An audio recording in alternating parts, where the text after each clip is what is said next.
I invite you to listen to my new dramatic action thriller on the Purple Heart Stories channel. I'm confident it won't disappoint, and please support with a like and subscription if you enjoy it.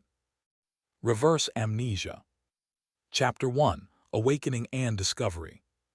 My name is Aiden Cross. I'm 38 years old, and every morning I wake up a stranger to myself.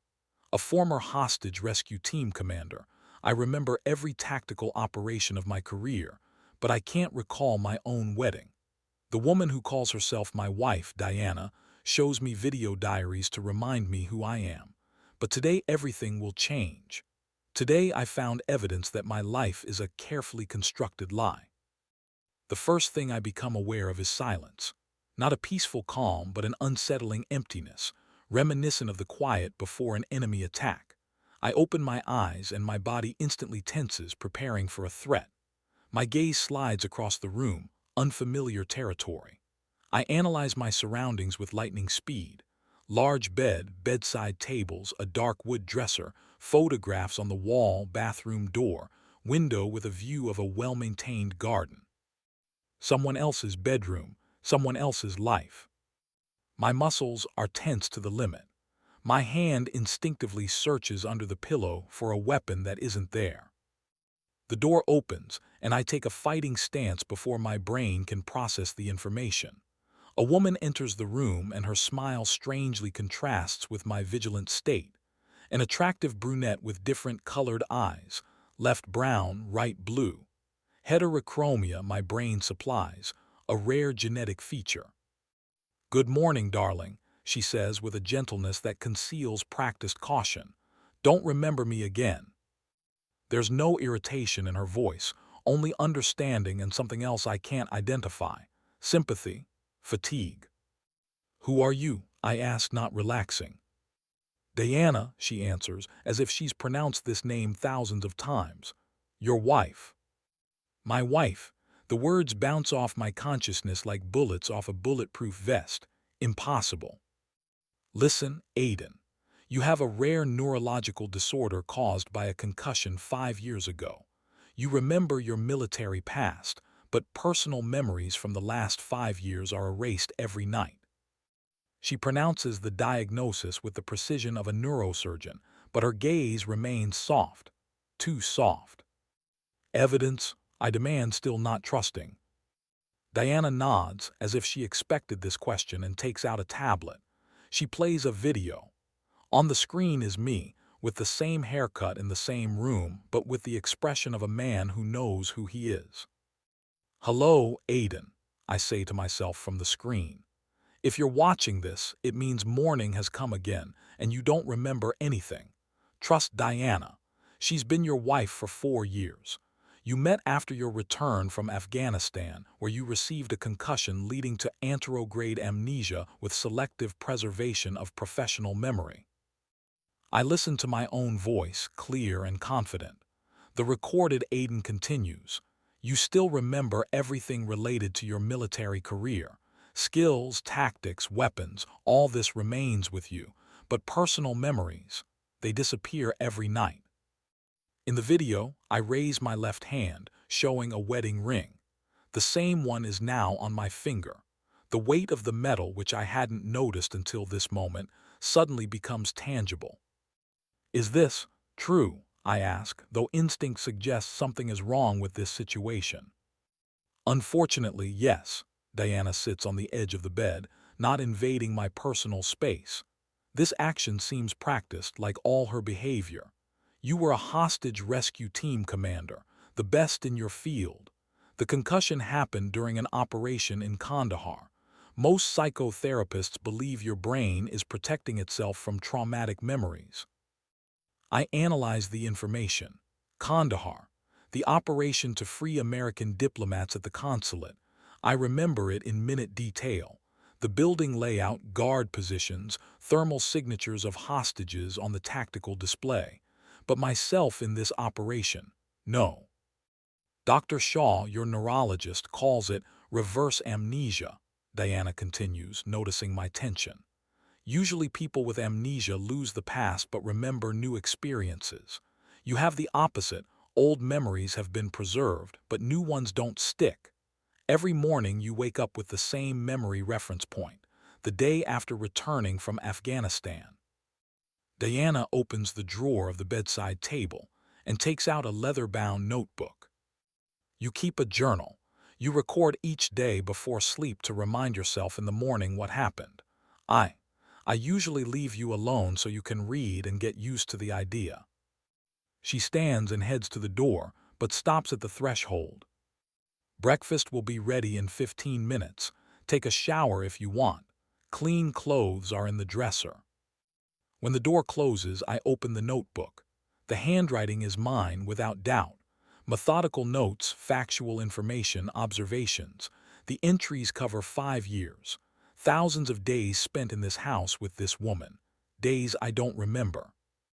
I look through the last pages. No mention of suspicions or oddities. Ordinary domestic life, medical procedures, therapeutic sessions with Dr. Shaw. Weekly calls to my mother who lives in Florida. No signs of danger or deception. And yet, deep inside pulses an irrational feeling that something is wrong, something I can't explain. After breakfast, during which Diana casually asks if I've remembered anything, she kisses me on the cheek. I barely restrain myself from pulling away and leaves for work. I'll be at the publishing house until 6.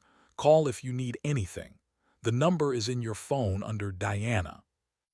I watch as her car disappears around the corner, and only then do I allow myself to exhale. I'm alone in a stranger's house, with strange things and a strange life, and the inescapable feeling that I'm being deceived.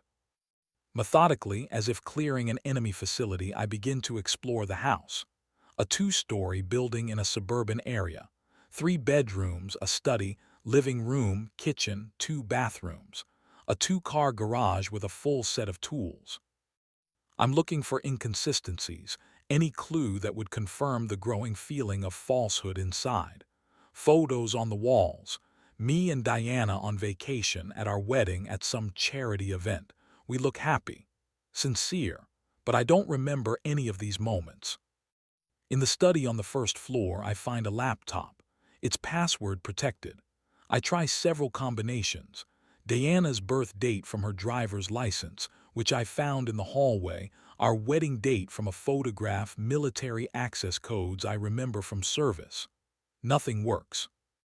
In the bedroom, I check the dresser with clothes. The sizes fit. The style, not quite mine, but acceptable. In the sock drawer, I find a spare magazine for a Glock 19 pistol, but no weapon. I freeze for a second looking at the ammunition. Military instincts suggest, if there are bullets, there must be a gun. Maybe in a safe. But if I don't remember the code, how do I open it every day? I find my phone on the nightstand by the bed. An ultra-thin smartphone with a fingerprint unlock. The fingerprint works, so this is indeed my phone. I browse contacts, messages, call history. Everything looks normal. Regular conversations with Diana, several contacts marked work, periodic calls to my mother. The calendar shows weekly meetings with Dr. Shaw and scheduled examinations at a neurological clinic. Then I discover something strange, a password-protected folder in the gallery. It's hidden among system files, and an ordinary user wouldn't notice it. But I'm not an ordinary user. My counterintelligence experience allows me to notice such details. I try several passwords, unsuccessfully. I try to remember what combinations I would use if I wanted to hide something from myself. Personal dates don't work, they're easy to find. Military codes, too obvious. Something deeply personal, known only to me. Kandahar 0517. I enter the date of the Kandahar operation. Access granted. Inside the folder are photographs. My heart stops, then begins to beat at double speed. The photos show Diana with a middle-aged man. The pictures are intimate, unambiguous, and not staged. They were taken by a hidden camera through an apartment window. The frames are dated recent months. Different days, different times of day, but always the same man. Graying temples, intellectual beard, slim build. In one shot, he's in a medical coat with a name badge, but the resolution is too low to read the name. I take a deep breath. My brain automatically switches to analysis mode. I don't allow emotions to take over. Professional training takes precedence. I study the photographs with the cold detachment of an intelligence officer. In the background of one shot is part of an office setting, a logo on a folder lying on the desk. I enlarge the image. Greenwood Neurological Center, the same one where I undergo regular examinations, according to the calendar entries. I check the contacts in my phone. I find the center's number and the card for Dr. Raymond Shaw, my attending neurologist, apparently. There's no photo, but the name is familiar from journal entries. I need to see him in person, check if he's the man from the photos. But first, find out where Diana is headed. Her work schedule notes meeting with reviewers 14:30 today. Looking at the clock, I realize I have time until lunch to prepare. In the garage, I find a suitcase with surveillance tools. Miniature cameras, directional microphones, tracking devices, professional-grade equipment, the kind an operative would use for covert observation. What's even more surprising, everything is arranged in a logical order for me. I've never seen this suitcase before, but I know exactly where everything is, as if I packed it myself. Maybe I did.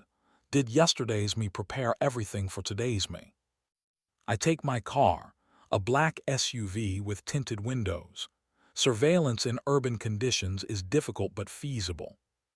The search for Diana leads me not to the publishing house, as she said, but to a modern building of glass and concrete with a sign, Greenwood Neurological Center, the same place from the photographs. I park on the opposite side of the street, put on an inconspicuous jacket and baseball cap from the glove compartment. The cap is new, with a local baseball team logo, but exactly my size. Another detail prepared by yesterday's me. I wait 20 minutes after Diana enters the building, then follow her. In the clinic lobby, I sit in a far corner, pretending to fill out medical forms. I pull the cap lower, hiding my face from surveillance cameras. Diana doesn't appear in public areas, which means she went to the staff facilities. After 15 minutes of observation, I decide to act more assertively. I approach the registration desk, where a young administrator smiles politely. "How can I help?" she asks. "My wife was supposed to leave my examination results for me," I say with a casual smile. "Aiden Cross, I'm Dr. Shaw's patient." The administrator checks something on her computer. "Yes, Mr. Cross. Dr. Shaw is in consultation now, but I can provide you with a copy of your chart. You just need to sign a form." She holds out a tablet with an electronic form. I sign, surprised by the ease with which I've obtained access to confidential medical information. Is this normal practice or part of some scheme? Having received my medical chart, I move to a quiet corner and quickly review the documents. The diagnosis confirms Diana's words: post-traumatic anterograde amnesia with preserved procedural memory. A complex neuropsychological case that doesn't respond to standard treatment. From the documents, I learned that Dr. Raymond Shaw is a leading specialist in neuropsychological military trauma, with experience in special forces rehabilitation programs. His office is on the 3rd floor, according to the indicated number. I go up the stairs, avoiding the elevator with cameras. On the 3rd floor, I notice a sign for Dr. Shaw's office. The corridor is empty except for a nurse sorting documents near the far wall. I slip into a side corridor and wait. After a few minutes, I hear voices and carefully peek out. Diana is leaving an office with the nameplate Dr. Raymond Shaw, neuropsychiatrist. Then a man appears. The same man from the photographs. Their interaction lasts only a few seconds, a brief exchange of glances, a slight touch on the wrist, an almost imperceptible smile. But for me, Trained to read nonverbal signals, everything is obvious. There exists a deep connection between them, going beyond professional relationships. Diana leaves, and Dr. Shaw returns to his office. From the schedule on the door, I see that his workday ends at 18:00. His last patient has an appointment until 17:30. I decide to wait until then and talk to the doctor in private. Leaving the building, I see Diana getting into her car. She's calling someone, and I manage to get close enough to hear part of the conversation. "He's acting strange today, maybe remembered something. No, I'm not sure." A chill runs down my spine at these words. Who is she calling? What is she talking about? What exactly could I have remembered? I need answers, and I'll get them. At exactly 17:35, the last patient leaves Dr. Shaw's office. I observe from a fire exit niche. The corridor empties. Administrative staff have already left.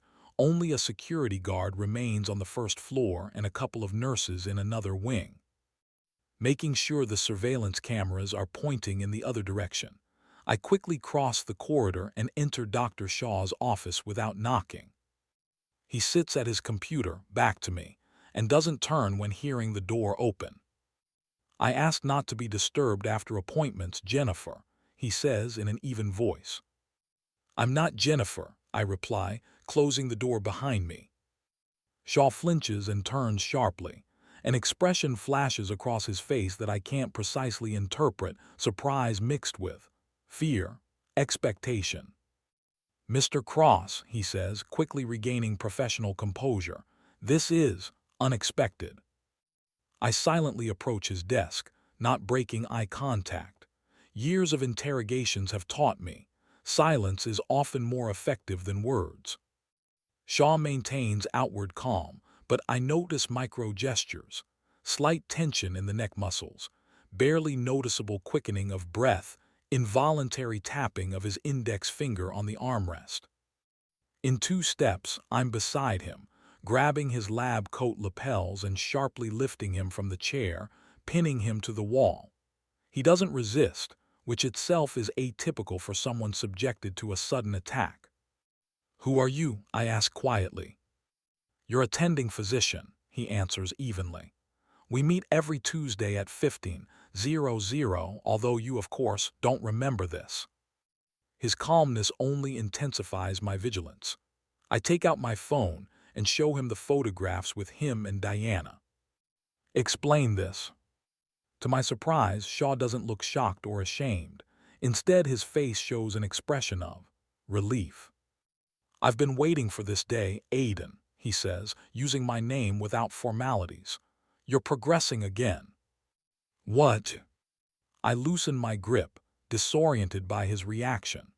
Shaw straightens his coat and gestures for me to sit, as if this were a regular consultation, not a confrontation. "These photographs are part of your therapy," he explains, returning to his chair. "An experimental protocol you consented to 3 months ago. We use emotional shock as a memory stimulator." "Lies," I cut off. "I would never." "You insisted," Shaw interrupts, opening a desk drawer and taking out a folder. "Here's your consent, your signature, your idea." He hands me the document. The signature is indeed mine, with no signs of forgery. The date is 3 months ago. "Diana agreed to participate," Shaw continues with clinical detachment. "She's willing to do anything to help you recover your memory. Emotional trauma is sometimes the only key to locked memories. Jealousy, anger, feelings of betrayal, all of these can break down neural blocks." I study the document, trying to find inconsistencies. Everything looks legitimate, but intuition, honed by years of field work, screams of danger. "If this is true," I say slowly, "why didn't I leave myself a note about this experiment? Why didn't I warn myself in the morning video?" Shaw purses his lips. "Because conscious expectation of emotional shock neutralizes its effectiveness. It needs to be a genuine discovery, a real shock." His explanation sounds logical, but something still doesn't add up. Then why do you meet her in different places? Why do all the photos look like surveillance results, not staged shots? Details matter, Aiden. Your mind clings to inconsistencies. If everything were too obviously staged, your subconscious would reject this information as irrelevant.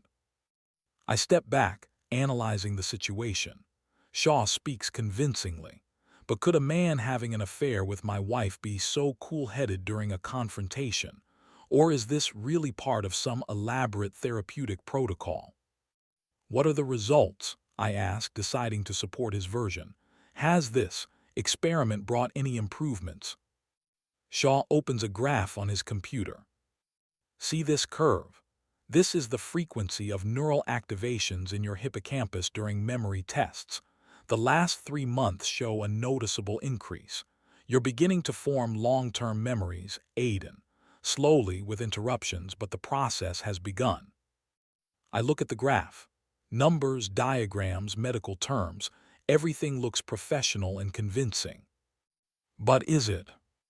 I need time, I finally say, to think about all this. Shaw nods. Of course, but I would recommend not discussing our conversation with Diana. It could compromise the experiment. I'll think about it, Dr. Shaw. Leaving his office, I notice him taking out his phone, calling someone as soon as the door closes. Intuition suggests Diana. I don't know who to believe, but I definitely know I need an independent consultation. I drive to the neighboring town, Bridgeport, far enough to avoid possible surveillance, close enough to return by evening. In the car's glove compartment, I find a map with marked locations and routes, another precaution from yesterday's me. The global navigator marks Dr. Livingston's neurosurgical center. According to notes in the notebook I took from home, I've never been there. This is important. I need an unbiased opinion from a specialist not connected to Dr. Shaw. Before leaving Greenwood, I stop by home and take a copy of my medical scans from the safe I discover in the study. The code, the date of the Kandahar operation, the same one I used to unlock the secret folder in my phone. Predictable for someone with my type of thinking. Dr. Livingston's center turns out to be a small private clinic in a prestigious area of Bridgeport. I register as an anonymous patient, paying for the consultation in cash. The administrator tries to insist on full registration, but a few $100s extra solve the problem. Dr. Livingston, an elderly man with piercing blue eyes and the powerful hands of a neurosurgeon, meets me in his office. To what do I owe this anonymous visit? He asks directly, without standard medical pleasantries. I appreciate this approach. I need your expert assessment, I say, taking out the scans, without records in medical systems and confidentially. He nods, accepting the conditions, and begins to study the MRI and CT scans of my brain. Several minutes pass in silence. His face remains inscrutable, but I catch the moment when he freezes, examining a certain area of the scan. Then the doctor turns on special equipment for a more detailed study. Who performed this operation on you? He finally asks, and tension is audible in his voice. What operation? I ask, feeling my pulse accelerate. Livingston points to the screen, enlarging the image. See these microscopic traces? This is surgical intervention of the highest precision. And here, he switches to another scan, traces of regular injections into the hippocampus, the brain area responsible for forming new memories. He turns to me, and professional concern is visible in his gaze. This is not natural amnesia. Someone is deliberately blocking your memory formation process. The room seems to tilt around me. My suspicions are confirmed, but it doesn't make it easier. Are you sure? I ask, though I already know the answer. Absolutely. These traces are unmistakable if you know what to look for. Your attending physician should have seen this. And if he's the one doing it, I ask quietly. Livingston leans back in his chair, his face darkening. then you have serious problems. Such manipulations with the brain without medical indications is a criminal offense, not to mention the ethical aspect. What kind of drug is it that they're injecting? Judging by the pattern of impact, something from the class of selective neurogenesis blockers, military development, not for civilian use. Military development. The pieces of the puzzle start to fit together. How often do the injections need to be done? Daily. Judging by the traces, you're given an injection every 24 hours. Missing even one dose will lead to partial restoration of memory formation functions. I remembered Diana's words on the phone. He's acting strange today. Maybe remembered something. Can the effect be reversed? I ask, feeling anger growing. Completely? I'm not sure. But stopping the injections will definitely allow recovery of some functions. After a month or two without the drug, your memory could significantly improve. I thank Dr. Livingston and leave a few more $100 for confidentiality. He tries to detain me, offering hospitalization and protection, but I refuse. I need to return home and find evidence. Someone, Diana, Shaw, or both together, is systematically blocking my memory, and I must find out why. On the way home, I analyze the information. If Dr. Livingston is right, then my amnesia is artificially maintained through daily injections. Someone, most likely Diana, administers the drug while I sleep, every night. For how long? Months? Years? Why? What do I know or have done that requires such radical measures to conceal? Approaching the house, I notice Diana's car already in the driveway. It's 18:10 on the clock. She returned on time, as promised. I park and sit in the car for several minutes, thinking through strategy. Direct confrontation is pointless. If she and Shaw really are manipulating my memory, they've prepared answers to all questions. I need evidence, and I must get it before night falls and I'm reset again. I enter the house with the carefree appearance of someone who spent the day studying old photo albums and getting used to their situation. "Hi," Diana says from the kitchen. "How was your day?" "Strange," I answer honestly, trying to get used to the idea that 5 years of my life just disappeared. She comes over and hugs me. I force myself not to tense up, hugging her back. Her hair smells of chamomile shampoo, a familiar scent. But is it truly familiar or just imagination playing tricks? "Dinner will be ready in half an hour," she says, pulling away. "Want some wine?" "Not today," I reply. "My head hurts a bit. I think I'll take a painkiller and lie down." Something like concern flashes in her eyes. "How long has it been hurting?" "Badly." "No, just fatigue. A lot of information for one day." "Of course," she agrees. "Rest. I'll call you when it's ready." I go up to the bedroom, lock the door, and begin a methodical search. I check every inch of the room, looking for hiding places where injection drugs might be stored. Behind paintings, under baseboards, in ventilation grills. Nothing.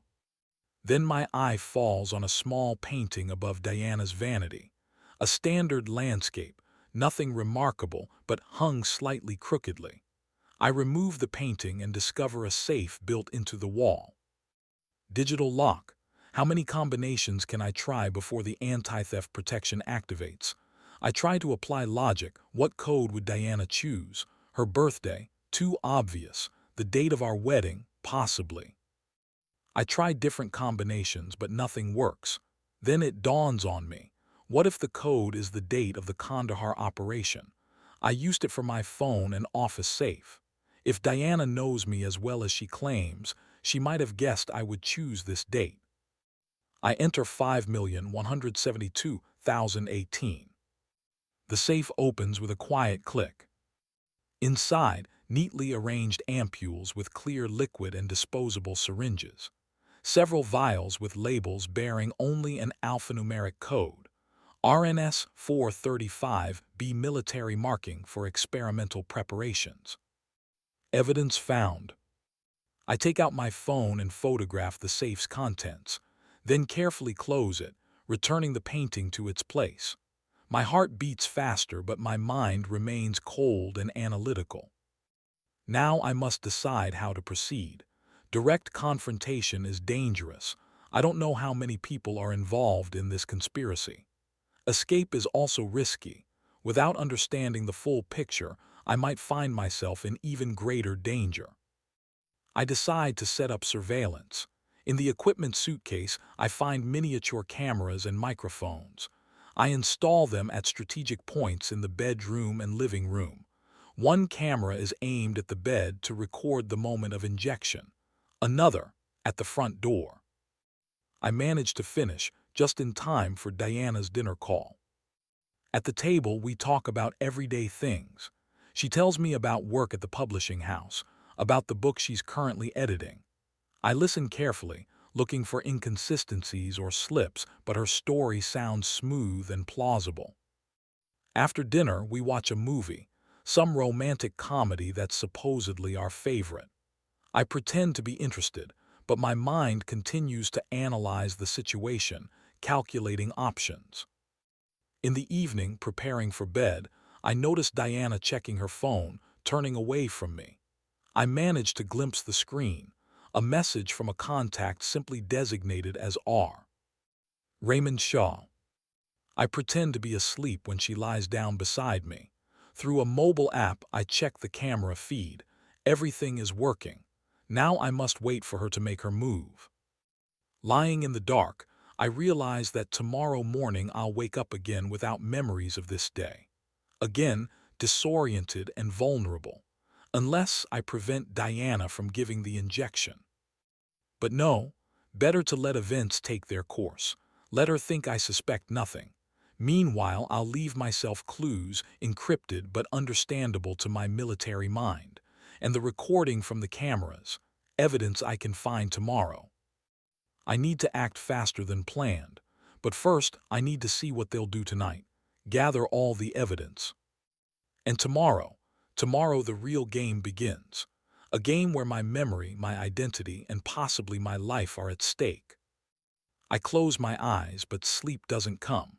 One thought revolves in my head. Who am I really? And what did I do or learn that someone is willing to go to any lengths to make me forget? Chapter 2. Running and Searching. I call myself Aiden Cross, but I've discovered that my identity is a fiction, recreated anew each morning. My so-called wife Diana and her lover, Dr. Shaw, feed me lies about my condition while someone, probably she, injects me with a chemical memory blocker every night. I'll never know what they're hiding from me unless I break the cycle today. I face a game of anticipation against an unknown opponent, and I don't even know the rules. The only advantage, they don't suspect I've figured it all out. Yet, I lie motionless, breathing slow and measured, pretending to be asleep, a skill honed through years of operations deep in enemy territory. The digital clock on the bedside table shows 2:57. The clock counts down to the moment when my memory will be stolen again. The cameras I installed in the bedroom transmit images to the phone hidden under my pillow. A vibration warning of movement. Diana has awakened. Through barely open eyelids, I see her carefully getting out of bed. She moves almost silently, like a ghost. Heads to the vanity, moves the painting, opens the safe. In a black silk robe, she resembles a shadow materialized from darkness. She prepares a syringe, filling it with clear liquid from an ampule with military markings. Each movement is precise. The procedure is clearly practiced to automation. She turns and slowly approaches the bed. An impulse runs through my muscles to grab her hand, stop her, interrogate. But I suppress this urge. I need to see the complete picture, get all the evidence. Diana leans over me, gently, almost lovingly, moves a strand of hair from my neck. I feel the cold touch of an alcohol wipe, then a slight prick, skillful, almost painless. The injection is made at a point between the cervical vertebrae, direct access to the cerebrospinal fluid, the shortest path to the brain. Professional technique, not what you'd expect from a publishing editor. Stepping back from the bed, she takes out her phone and dials a number. She speaks quietly, but in the pre-dawn silence, every word is distinctly audible. The drug is administered, but we're losing him. He met with an unauthorized doctor. A pause. She listens to the person on the other end. No, I'm not sure how much he learned. According to surveillance, the visit lasted 43 minutes, too long for a standard consultation. Another pause. I understand. We may need to switch to the backup plan. I remain motionless, though adrenaline is already filling my blood. What backup plan? What will happen if they realize I've figured everything out? How far are they willing to go? Diana returns to bed, listens to my breathing for a while, then her own breathing becomes deep and even. She falls asleep. I wait another hour. The chemical blocker she administered should have started working, should have erased my memories, turned me into an empty shell ready for tomorrow's portion of lies.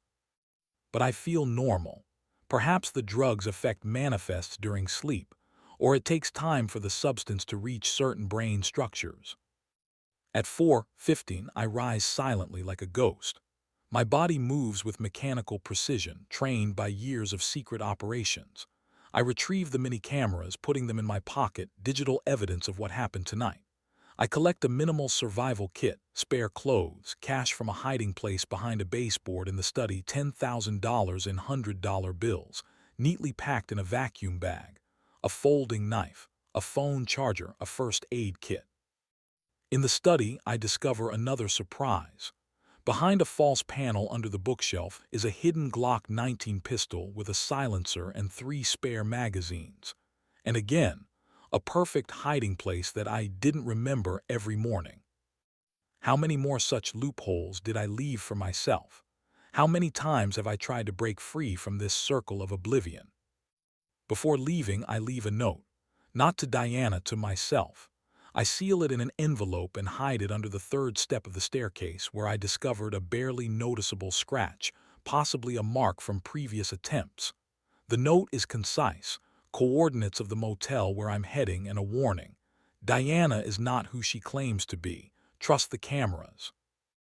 At 4:45, I'm already driving my SUV, moving toward the interstate highway. I need to be as far away as possible before Diana wakes up and discovers my disappearance. The Blue Pine Motel on the outskirts of Linden County is a typical 2-story structure with peeling paint and a flickering neon sign. The perfect place to lay low, cheap, anonymous, no surveillance cameras. I choose a room on the second floor with a view of the parking lot and an emergency exit via the fire escape. The first thing I do after settling in the room is check the camera recordings on my phone. The evidence is irrefutable. Diana administering an injection, then calling and discussing a backup plan. I upload the files to an encrypted cloud storage that only I can access. After that, I take out a small notebook in a worn leather cover, discovered among my belongings at home. What distinguishes it from other journals is the cipher, entries made in military cryptographic code, used only in elite units. An ordinary person would see only a meaningless set of symbols, but for me, it's an open book. This is a contact directory. Names, call signs, encoded phone numbers. Liaison officers, former members of my team, operatives from adjacent units. And one number, highlighted in red, Colonel James Harris, my former commander. If anyone knows the truth about my past, it's him. I use a disposable phone, purchased at a gas station on the way here. I dial the number using a special protocol. 3 rings, hang up, call back after 27 seconds, then 2 more rings. A duty officer answers. Redstone Air Force Base, Captain Morris on duty. I need to contact Colonel Harris, I say. Access code Echo Delta 3958. A long pause. I hear the officer inhaling. I'm sorry, sir. His voice sounds tense. Colonel Harris died in a car accident 6 months ago. The news hits me like a punch to the gut. Harris was the anchor that could hold me to reality. May I ask who's calling? The officer continues with unnatural politeness. An old friend, I reply and disconnect. Something in the officer's voice alarmed me. Tension, not corresponding to a standard information request, as if my name was on a special control list. I approach the window and peek through the blinds. A black SUV with tinted windows slowly enters the motel parking lot. Two men in civilian clothes but with military bearing. One stays in the car, the second enters the registration office. They trace the call, quickly, too quickly for standard procedure. This means Harris's number was under surveillance. They were waiting for me. I have no more than 3 minutes. I quickly gather my things, grab the gun, and head for the emergency exit. And then there's a knock at the door. 3 distinct knocks, a professional rhythm. Not a maid and not the motel manager. I freeze in the center of the room, evaluating options. It's not yet 6 in the morning, too early for a regular visitor. Hotel security, sir. A voice sounds confident, but I detect false notes. We have a gas leak in your block, need to evacuate guests immediately. Standard tactic for luring out a target. For a moment, cold rage seizes me. These people didn't even bother to come up with something original. They consider me easy prey. I retreat to the bathroom, knocking over a chair as I go, creating the impression I'm moving toward the door. 1 minute, I shout, imitating panic in my voice. I'm just getting dressed. I methodically begin preparing defensive positions. Overturned furniture will create temporary barriers. A lamp cord stretched at knee level by the entrance will make anyone entering stumble. A mirror, removed from the wall and placed at a certain angle, will give a view of blind spots. From the minibar, I extract miniature bottles of alcohol, pouring the contents onto a towel. An improvised incendiary mixture, not particularly effective, but will create a smoke screen when needed. Sir, this is urgent. The voice behind the door becomes insistent. I don't answer. I've given them enough time to take positions. I hear muffled footsteps. They're spreading around the room. At least 3, possibly more. The knocking changes to a blow. The door shutters in its cheap door frame. Another blow and the lock gives way. I'm already in the bathroom, pressed against the wall near the doorway. I hear the lead fighter stumbling over the stretched wire, losing balance. The next operative jumps over the obstacle but lands right on spilled oil from bathroom supplies. His feet slip, and he falls, allowing me to deliver a precise blow to the back of his head. The third operative is more cautious, enters crouching low, scanning the room with a tactical flashlight mounted on his pistol. His posture reveals a professional. I light the alcohol-soaked towel and throw it at him. The room fills with smoke and shouts. In the commotion, I move along the wall toward the exit, but a fourth operative appears in the doorway. Instant situation assessment, form of movement, stance, weapon grip, special forces level training. He shoots, but I'm already rolling to the side. The bullet passes over my head, embedding in the wall. No, not a bullet, a tranquilizer. They want to take me alive. With a sharp movement, I overturn a cabinet, creating temporary cover. Through the mirror, I see 2 more entering the room. A professional capture group, trained for work in confined spaces. I draw my pistol. I don't want to kill. These people are probably just following orders. I shoot at the ceiling, causing a brief confusion, and use this moment to lunge toward the open window. But one of the operatives manages to shoot. Sharp pain pierces my shoulder, this time not a tranquilizer but a close-range rubber bullet. The limb goes numb, but adrenaline allows me to ignore the pain. I roll through the windowsill and grab onto the fire escape. I descend, skipping several steps at once. From the corner of my eye, I notice movement below, another operative blocking the exit from the stairs. I jump down, intercept his weapon arm, turn his own body as a shield against the others. Quick pressure on key points, and the operative loses consciousness. I fight my way to the parking lot where a shootout begins. Bullets whistle in dangerous proximity. My shoulder pulses with pain, but I continue moving from car to car, using them as cover. Ahead, a black sedan with a running engine. The driver nervously looks around, ready for a quick retreat. I get closer, reducing the distance with one lunge, break the side window, and pull the driver out before he can react. Behind the wheel, I floor the gas, leaving the parking lot with screeching tires. In the rearview mirror, I see pursuers running to their cars. And then a woman's scream cuts through the morning air. Aiden, stop. Diana, her hair is disheveled, her facial expression desperate. She runs out from one of the pursuers' cars. You're in a paranoid episode. We want to help you. For a moment I freeze, my finger trembling on the gas pedal. Her eyes in the rearview mirror look so sincere, full of concern. Then memory returns the image. Diana at 3 in the morning, administering a drug into my neck. Her cold, calculating voice, reporting to an unknown person about a backup plan. I press the gas pedal to the floor. The sedan tears away, leaving Diana and her false concern behind. Blood seeps through my fingers as I try to press the wound on my shoulder. The rubber bullet caused serious damage, hematoma, possibly a fracture in the clavicle, but without a penetrating wound.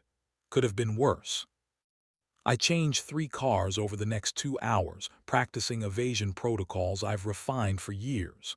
The last car, an inconspicuous used sedan, bought for cash from a private seller on the outskirts of Raymond, 30 miles from the motel. I choose a direction opposite to the expected one, returning to Greenwood, into the very den of the enemy. My condition is deteriorating. Pain pulses in time with my heartbeat. I need medical help, but going to a regular hospital is out of the question. They're surely monitoring all medical facilities in the county. By noon, I reach Greenwood and park in a multi-level shopping center parking lot. I change my bloodied shirt for a clean one, disguise the wound under a loose jacket. At a pharmacy, I buy antiseptic, bandages, and painkillers. Then I head to the last place they'll look for me, Greenwood's main city hospital. The emergency department is crowded as always. I blend in with the waiting crowd, simulating flu symptoms, perfect cover for the paleness and sweat caused by pain. An hour passes in tense waiting. I track everyone entering, every person in a white coat, every security guard. No one shows any special interest in me. And then I notice her, a nurse with platinum blonde hair and a keen gaze scanning the waiting room. Her eyes stop on me, and she nods slightly as if recognizing me. But I've never seen this woman before. Or have I? Something in her face seems distantly familiar, like a half-forgotten dream. She heads straight for me, and I tense, ready for flight or fight. I knew you'd come here, she says quietly without preamble. Follow me quickly. She turns and walks toward a service corridor. I hesitate. This could be a trap, but something in her manner, in her eyes, makes me follow her. We pass through a labyrinth of hospital corridors to an inconspicuous examination room. She closes the door and lowers the blinds. Take off your jacket, she commands in a businesslike tone. Need to examine the wound. I hesitate, assessing the situation. She notices my distrust and sighs. Aiden, if I wanted to turn you in, security would be here before you even entered the building. Your photo has been distributed to all hospital security services within a 50-mile radius. Who are you? I ask, still not removing my jacket. Alexa Vale, she answers. Formerly senior nurse of the neurological department. Actually, the person who's been trying to save your life for the past 14 months. I don't understand what she's talking about, but instinct suggests she's not a threat, at least not an immediate one. I remove my jacket, exposing the wound. Alexa whistles. Large caliber rubber bullet. They're seriously determined. She treats the wound with the professionalism of a military medic. Her movements are quick, efficient, without unnecessary touches. The real Diana died 3 years ago, she says, having applied a primary bandage. The woman living with you is actress Lauren Mayfield, hired for Project Tabula Rasa. Clean slate, I translate the Latin name. Some government experiment. More than an experiment, Alexa takes vials and a syringe from a cabinet. A full-scale memory control program. You were one of the first subjects, and the most successful. Why me? I ask the main question. Because you know something, she replies, filling the syringe with clear liquid. Something they're desperately trying to hide by erasing your memory every night. I pull back, looking at the syringe in her hand. What's that? The opposite of what Lauren injects you with, explains Alexa. A neurotransmitter blocker that counteracts their drug, experimental but effective, neutralizes their chemistry for at least 48 hours. How do I know you're not one of them? Alexa looks me straight in the eyes. You don't, but without this, tomorrow you'll wake up not remembering today. All your efforts, everything you've learned will disappear, and you'll be in their trap again. You decide. I study her face, looking for signs of deception. She holds the gaze calmly, without challenge, but also without fawning. Do it, I finally decide. Injection in the same spot on the neck that Diana used. A cold sensation spreads along the spine but quickly disappears. We have little time, says Alexa, putting away the syringe. They know you've escaped. They'll check hospitals first. We need to leave. Where to? There's a safe place. But first you need to rest. Tomorrow is the decisive day. For the first time in 3 years, you'll wake up remembering the previous day. This will change everything. The motel on the outskirts of the industrial zone is even more shabby than the Blue Pine, but with a better security system, cameras, metal doors, chains, and bolts. Alexa registered under a false name, using forged documents of professional quality.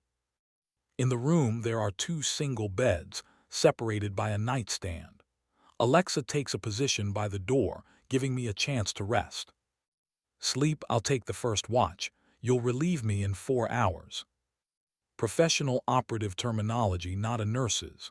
But fatigue hits like a wave, and I don't have time to ask questions, falling into sleep.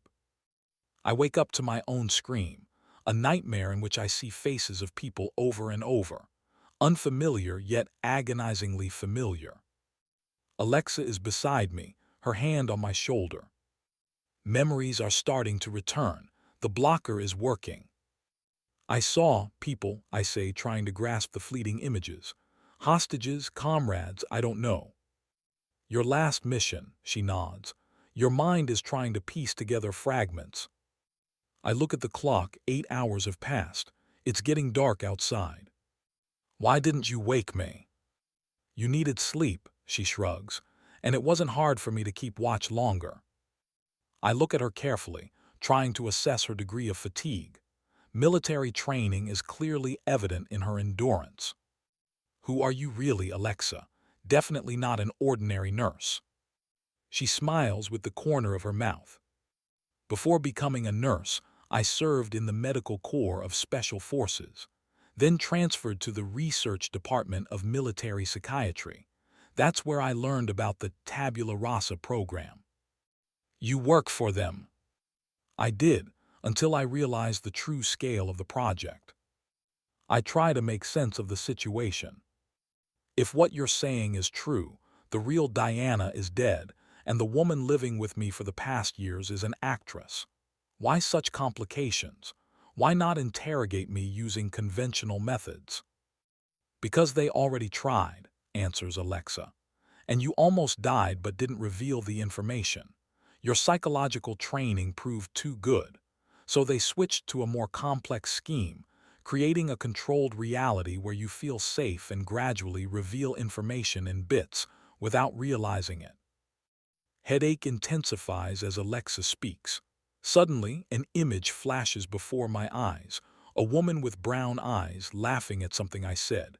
Not Lauren's heterochromia, but ordinary brown eyes. the real Diana. I'm starting to remember, I say, massaging my temples. Snippets, fragments. That's normal, Alexa nods. But full memory will only return if we find your personal file. There should be a key, a trigger they used for the initial blocking of your memory. Where is it? In the archives of the Tabula Rasa program, at the old military base, Echo 7. I try to remember this name, but it doesn't evoke any associations. How do we get there? I have access, answers Alexa. I'm a double agent, officially still listed in the program but working for a group of military personnel who want to expose the project. Sounds too convenient, I note suspiciously. She shrugs. To believe or not, your choice. But in the morning you'll wake up and remember this conversation, for the first time in years. Then you'll decide if I'm worth trusting. That night I hardly sleep, waiting for dawn. For the first time in who knows how long, I'll meet a new day, preserving memory of the previous one. Sunlight breaks through a gap in the curtains. I open my eyes, and the first thing I feel is disorientation. Then comes realization. I remember. I remember the Blue Pine Motel, the pursuit, Alexa, her explanations, the neurotransmitter blocker. The memory of yesterday is completely preserved. Alexa sits on her bed, watching me. She sees the moment of realization on my face and smiles. Welcome back to continuous reality. And suddenly, like a dam breaking, I'm hit by a wave of memories. Fragmented, scattered, but genuine. Images of the real Diana, with brown eyes and a mole on her neck that Lauren doesn't have. Memories of our first meeting in a sandstorm in Kandahar, where she worked as a war correspondent. Of our wedding in a small chapel, attended only by closest friends. And then darker memories. A special forces team in full combat gear. Night assault, screams, gunshots, Diana among the hostages, her eyes wide with horror and disbelief when she sees me. They knew we were coming, I whisper, stunned by returning images. They were waiting for us. Alexa leans forward. You're remembering Operation Black Lotus. This name triggers a new cascade of memories. Secret mission, infiltration of a terrorist cell, information about held hostages, among whom was Diana, who came to interview local leaders. It was an ambush, I say hoarsely. Someone leaked information. They knew the exact time of the assault, team positions, everything. Pain pierces my head when I try to remember more. Bright, blinding, it makes me clutch my temples.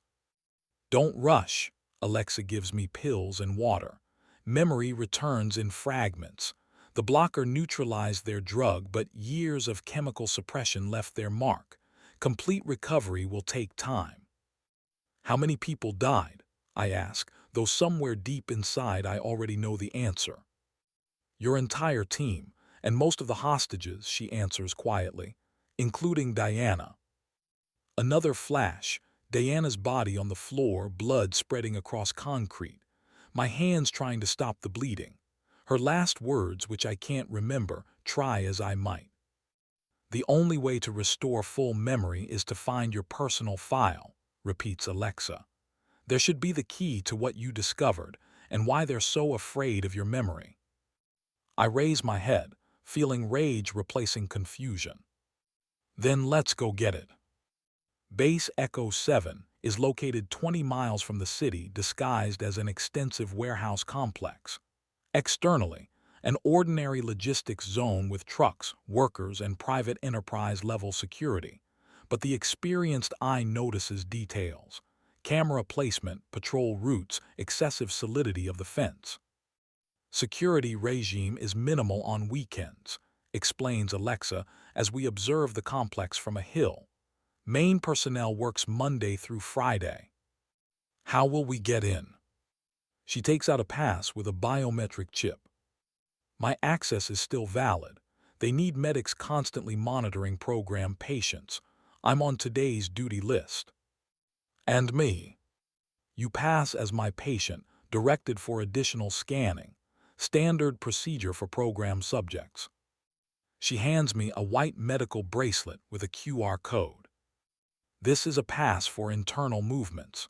With it, you can be in most zones accompanied by medical personnel, except for specially restricted areas. The plan sounds risky but feasible. The main thing is to act natural. Security is used to seeing medics with patients. It won't arouse suspicion. We drive up to the checkpoint in Alexa's medical van. She presents her pass. The guard checks it through a scanner. "Dr. Vale," he nods, "on duty today." "Emergency scanning," she answers in a professional tone. "Subject 437 is showing undesirable deviations from protocol." The guard glances at me. I maintain the absent expression characteristic of a patient under tranquilizers. "Patient pass." Alexa shows my bracelet. "All arranged by Dr. Shaw yesterday evening." Shaw's name acts like a magic spell. The guard immediately becomes more respectful. "Of course, doctor, proceed." The gates open, and we enter the complex territory. Alexa directs the van to a building designated as Medical Core C. "Archives are on the underground level," she says quietly, parking. "All program materials are stored there. We need Sector 12, where files of top access level operatives are kept. Yours should be among them." We exit the car and head to the building. Alexa confidently leads me through several checkpoints, each time presenting her pass and my bracelet. Her behavior doesn't raise suspicions, confident but not challenging. Classic technique: act as if you have every right to be where you are. Finally, we descend to the underground level. A long, brightly lit corridor with doors on both sides. Few personnel, mainly technical workers and several guards at key posts. "Sector 12 is at the end of the corridor," whispers Alexa. "There's a biometric lock, but my pass should work." We approach a massive metal door with an electronic panel. Alexa applies her pass and undergoes retinal scanning. A second's pause, then a green light and the click of an opening lock. The archive is a huge room with rows of metal cabinets and electronic terminals. Alexa quickly orients herself, heading to a section marked Special Contingent, Alpha Access Level. "Should be here," she says, browsing through a digital catalog. "Cross Aiden. Here it is. Case 437A22. She extracts a folder from a drawer, thick, with a red top secret mark on the cover, and a photograph that makes me freeze. It's me in the photo, but not in Special Forces uniform as I expected. I'm wearing a black uniform without identifying marks, characteristic of a completely different unit. "Phantoms," Alexa pronounces, seeing my surprise. "Elite unit specializing in deep infiltration and psychological operations. You were their commander." I open the folder. Pages with reports, psychological evaluations, mission results. My biography, dotted with black censorship bars even in a top-secret document. And a photograph of Diana, the real Diana, with brown eyes and a warm smile that I'm beginning to remember. I leaf further and find a report on the last mission, Operation Black Lotus. Secret infiltration into a terrorist cell, months of preparation, gathering information about hostages. And then a devastating failure, the team destroyed, hostages killed. The only survivor, myself, severely wounded but physically recovered within a month. On the last page, I see photographs of the operation's aftermath. Bodies in the morgue including members of my team, and among them, Diana, her face serene, as if she's sleeping. "My God," I whisper, clutching my head. "I remember there was a leak. They were waiting for us. It was a massacre." Suddenly an alarm activates. A piercing, pulsating sound rolls through the room. Red lights begin to flash, and a mechanical voice comes from the speakers. "Attention, security protocol violation. All personnel remain in place. Response team directed to Sector 12. Alexa glances at the security camera monitor. They've discovered us. We have less than 2 minutes. I quickly photograph key pages of the file on my phone, then close the folder. We need to leave. Too late, answers Alexa, looking at the monitor. All exits are already blocked. At that moment, the archive door swings open. A group of armed guards enters, followed by Diana. No, not Diana. Lauren Mayfield, playing the role of my wife. She's unarmed and approaches me with a sad smile. How many times have we been through this, darling? I instinctively step back, my hand reaching for the gun under my jacket. 14, Alexa unexpectedly answers for me, but never this far. I freeze, stunned by her words. I turn to her, not understanding.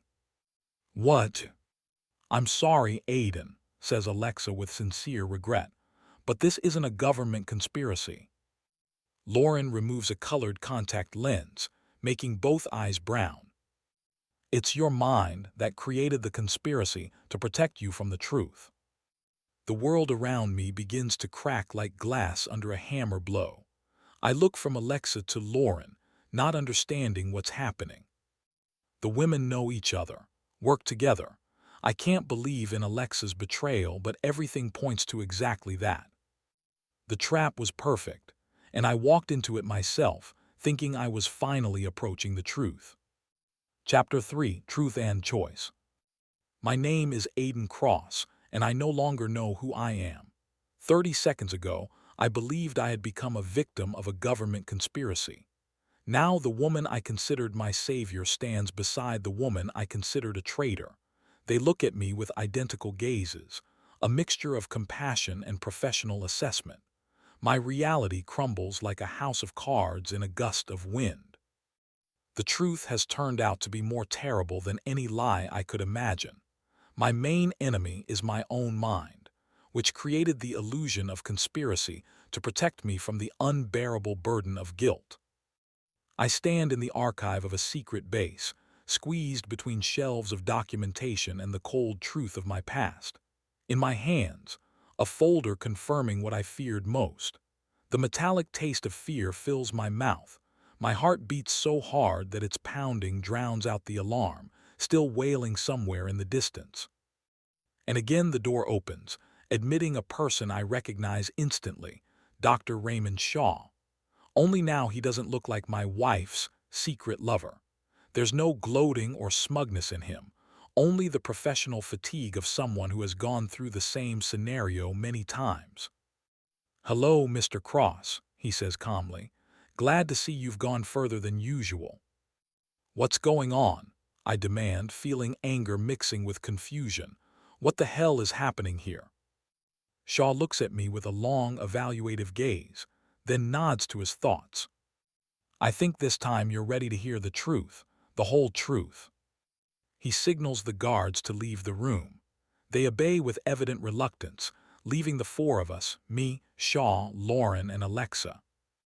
"After the failure of Operation Black Lotus, you suffered a psychotic break, exacerbated by concussion from an explosion," Shaw begins, sitting opposite me. "Your mind couldn't accept that you, a person who always saved hostages, indirectly became the cause of their death, especially your wife's death." "I don't believe you," I object, though the worm of doubt is already gnawing inside. "Of course you don't," Shaw nods calmly. "Your brain created a defense mechanism, but this time you've progressed further than ever. Perhaps you're ready to see the evidence." He extracts a tablet from his briefcase, turns it on, and hands it to me. On the screen, medical files with my name. "The amnesia system is not the result of our manipulations," Shaw continues as I review the documents. "It's your own defense mechanism. Your mind resets personal memories to avoid trauma. We merely maintain this system because the alternative was catastrophic." He switches the image on the tablet.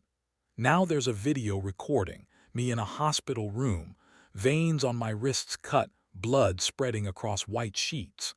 Medical personnel trying to stop the bleeding while I scream about betrayal and Black Lotus.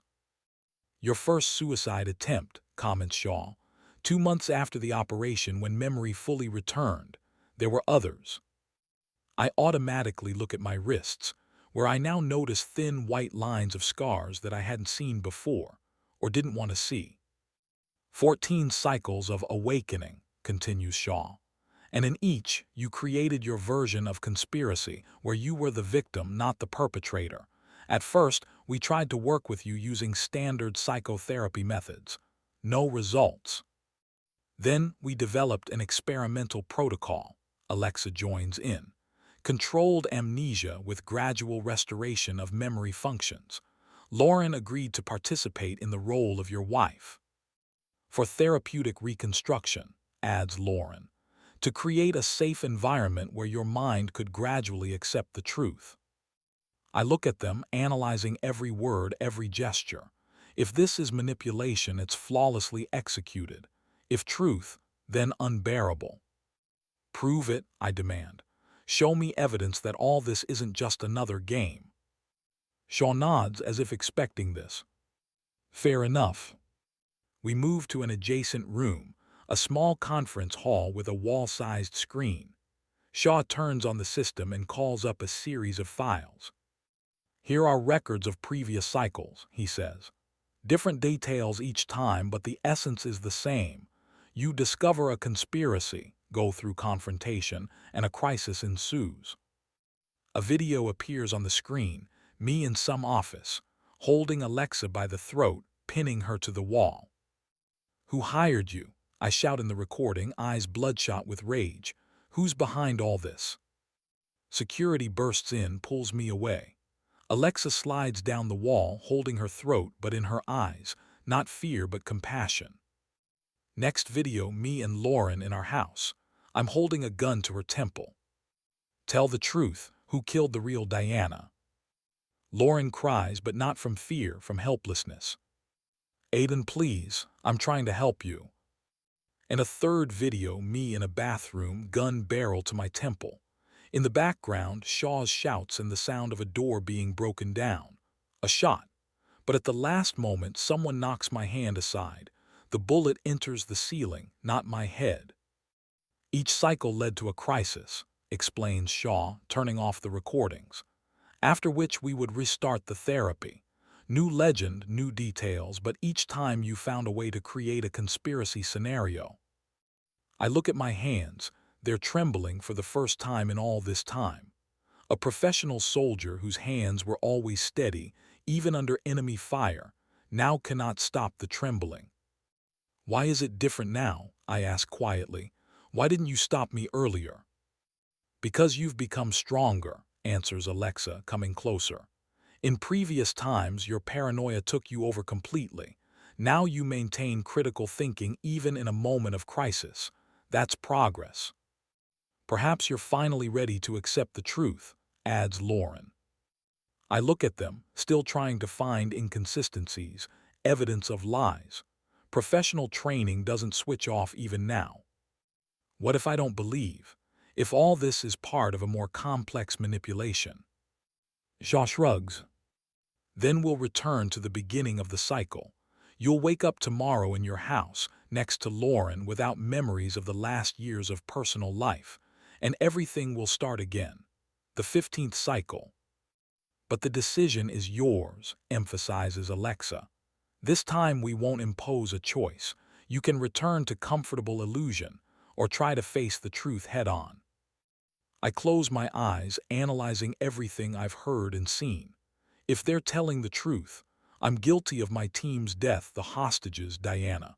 If they're lying, I'll fall into a trap again. But something inside me, a stubborn, unbending core of personality, refuses to run from reality again, however painful it may be. I need to remember, I finally say, even if it destroys me. They exchange glances, in their eyes simultaneously relief and anxiety. Are you sure, asks Shaw, it will be not easy? I know, I nod, but enough lies, I want the truth, the whole truth. The following days turn into an agonizing journey of self-discovery. Without chemical blockers, memory returns in an avalanche, fragmentary, painful, but relentless. I remember my career in the Phantoms, years of operations on the verge of war crimes, justified by the highest interests of national security. I meet with psychiatrists who help structure returning memories so they don't crush me with their weight. Shaw develops an intensive program of cognitive behavioral therapy. Alexa monitors the medical aspects of recovery. Lauren.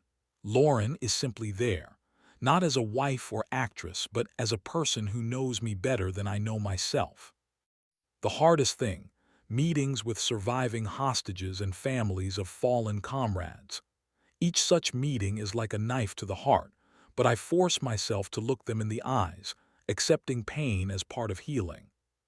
The parents of Marcus Jensen, my deputy who died in my arms. Samantha Wood's sister, a communications specialist whose body was never found under the rubble. Thomas Reed's daughter, a sniper whose last radio transmission was interrupted by an explosion. And Diana's family.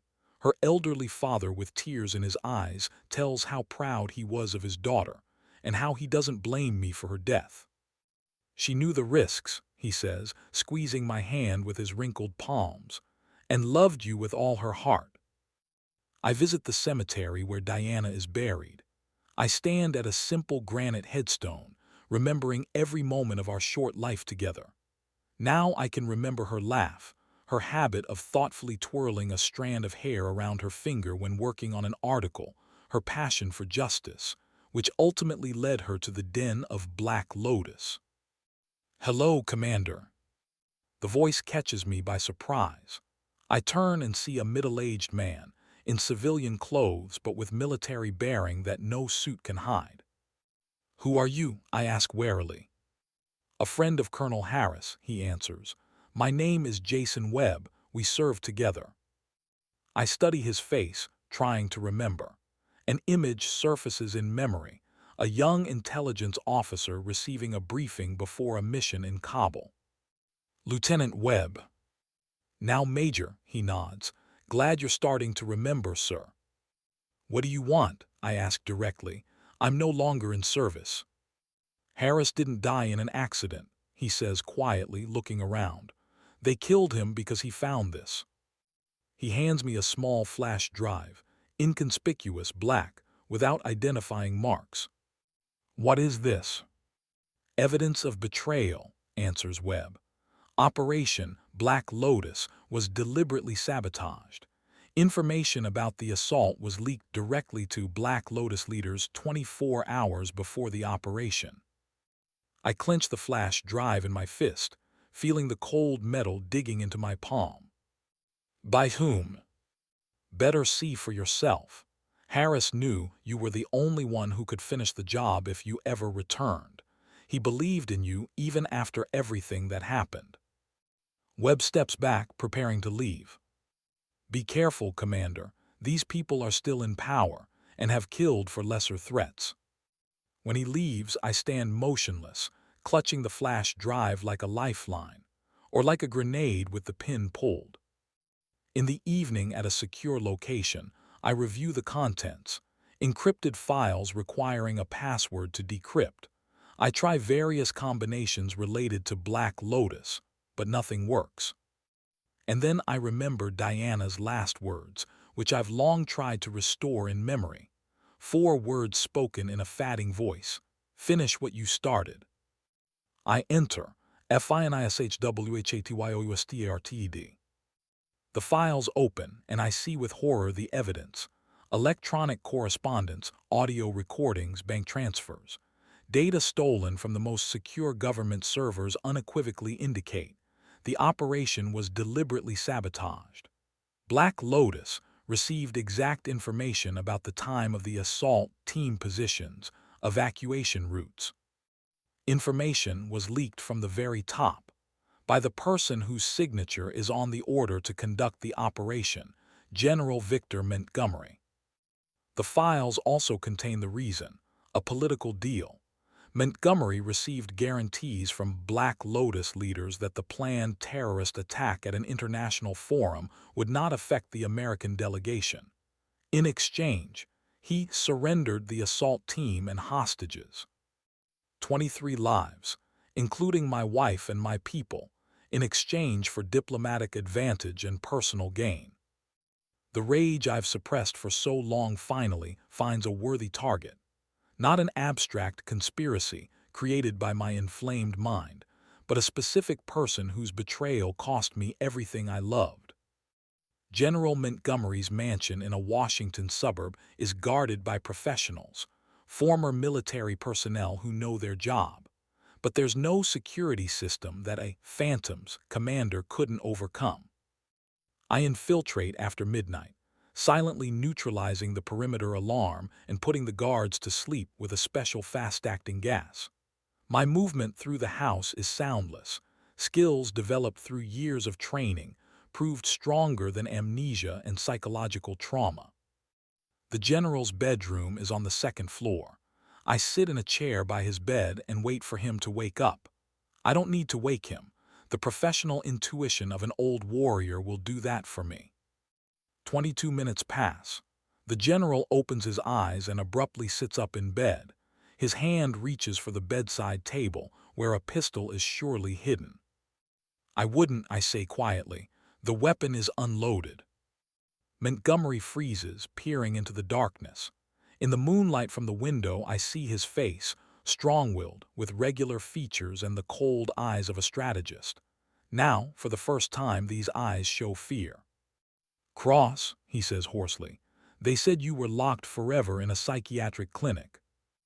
"I got out," I reply calmly. "Remembered some things, for instance, who exactly leaked information to Black Lotus." He doesn't deny it, doesn't try to justify himself, just looks at me and says, "I deserved this." I raise the gun, which until this moment I held lowered. Montgomery doesn't even flinch, professional composure or resignation to the inevitable. 23 people, I say, including my wife and my people, for what? Higher interests of national security, he answers automatically, but there's no conviction in his voice. We prevented a larger terrorist attack. Don't lie to me, I cut him off. I have all the evidence, the deal with Black Lotus, political guarantees, financial transactions. Harris dug it all up before his death. At Harris's name, Montgomery flinches. "You talked to Webb." "He gave me what Harris found." The general lowers his head. "So you know everything, do what you must." His readiness to die almost disarms me. Almost. I raise the gun to the level of his face. One shot and justice will triumph. An eye for an eye, a life for 23 lives. My finger tenses on the trigger, and I lower the weapon. Instead of a shot, I place on the bedside table a folder with evidence. A copy of everything that was on Harris's flash drive, plus my own additions collected over the past few days. "I could kill you," I say quietly, "but I prefer that you live with the same burden as me. Tomorrow, copies of these documents will be received by key people in the government, military prosecution, and journalistic circles. What you did will become known to everyone." Montgomery looks at the folder, then at me. "You'll destroy my life." "You destroyed 23 lives," I counter, "and mine including. Consider it a fair exchange." I head to the exit but stop at the door. Diana believed that the system ultimately works, that truth always comes out. I'll give it this chance, a chance you took from her. 1 year later. The New Horizon Rehabilitation Center is located in a picturesque valley, away from city noise. A modern building of glass and wood, surrounded by gardens and training grounds. A place where veterans with combat trauma learn to live again. I created it with compensation received after the story of Montgomery's betrayal became public. The general is under investigation, the process moving slowly, too many high-ranking people involved, but the truth can no longer be buried. Today we have a new group, 6 men and 2 women diagnosed with PTSD. All with combat experience, all with ghosts in their eyes. Some wounds never heal completely, I say, opening the session. but we can learn to live with them and even find in them strength to help others. After the session, Lauren approaches me, not as fake Diana, but as a person I've come to know and knew over this year. Her hair is shorter now, natural color instead of dyed, and both eyes brown. She no longer wears colored lenses. "How are they?" she asks, nodding toward the departing group. "Fighting," I answer simply, "like all of us." We walk through the center's grounds. Lauren stayed with me, no longer as part of therapy, but as a person with whom I share a unique experience of overcoming trauma. Not love, that's still far off, maybe never to come, but understanding, deep and unconditional. "Alexa called," says Lauren. "She'll come next week with new treatment protocols." Alexa now heads a research center for neuropsychological rehabilitation. Our center is an experimental platform for her methodologies.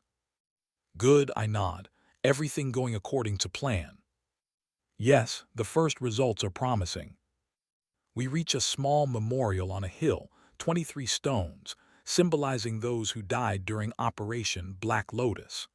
In the center, a larger stone with Diana's name engraved.